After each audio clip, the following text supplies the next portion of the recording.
Peduli kepada masyarakat Maluku di daerah terpencil, dengan akses air tawar layak konsumsi yang terbatas, maka Gubernur Maluku Hendrik Lewerisa mengunjungi lokasi unit desalinasi bertenaga surya yang menggunakan reverse osmosis untuk pasokan air tawar di daerah terpencil, berpusat di kampus Universitas Diponegoro, Jepara, Jawa Tengah, pada Selasa, 10 Juni 2025. Proyek ini merupakan hasil penelitian kolaboratif Australian National University dan Universitas Diponegoro, dengan tujuan untuk menciptakan sistem filtrasi membran percontohan untuk desalinasi air payau atau air laut menggunakan reverse osmosis dengan mengutamakan penggunaan tenaga surya. Dalam peninjauan tersebut, Lewerisa turut didampingi oleh mantan Gubernur Maluku Said Assagaf, serta para peneliti dari Universitas Diponegoro yakni Profesor Hadianto, Profesor I. Nyoman Widiasa, serta unsur terkait. Saat diwawancarai, Gubernur Maluku menjelaskan bahwa tujuan pihaknya datang adalah untuk melihat instalasi salinisasi proses untuk mengolah air laut atau air payau menjadi air tawar yang layak dikonsumsi oleh masyarakat.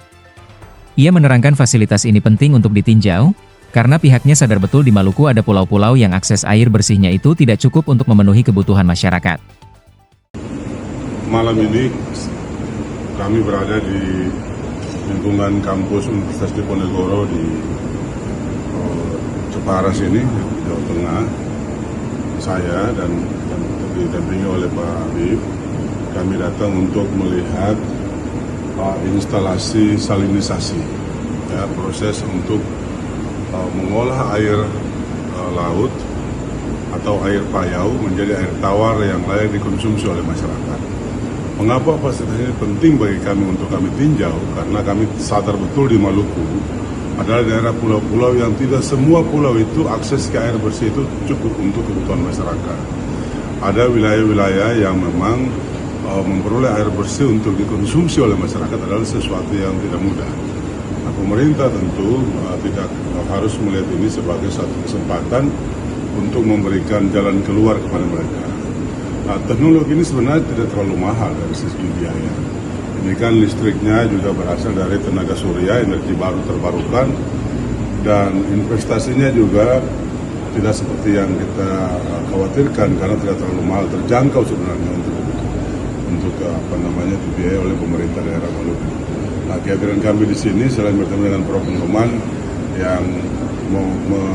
yang menangani proyek ini, kami juga berkesempatan untuk membangun dialog dengan beliau yang mana membuka kesempatan kepada putra-putri kami untuk kami kirim dilatih di sini. Ke depan nanti Universitas Diponegoro akan bekerja sama dengan misalnya Politeknik Ambon atau Universitas Timur di Ambon atau universitas mana saja di Ambon yang bisa diajak bekerja sama sehingga bisa mendidik putra-putri kita, mahasiswa di kampus untuk bisa menguasai teknologi ini. Ini kan tidak sulit sebenarnya teknologi ini. Nah, tapi kalau dikuasai, maka satu saat kita tidak harus tergantung setiap saat kepada tenaga pelatih atau pendidik dari Undip Semarang, tapi Maluku sudah punya putra-putri, punya sumber daya manusia yang bisa mengoperasikan fasilitas ini.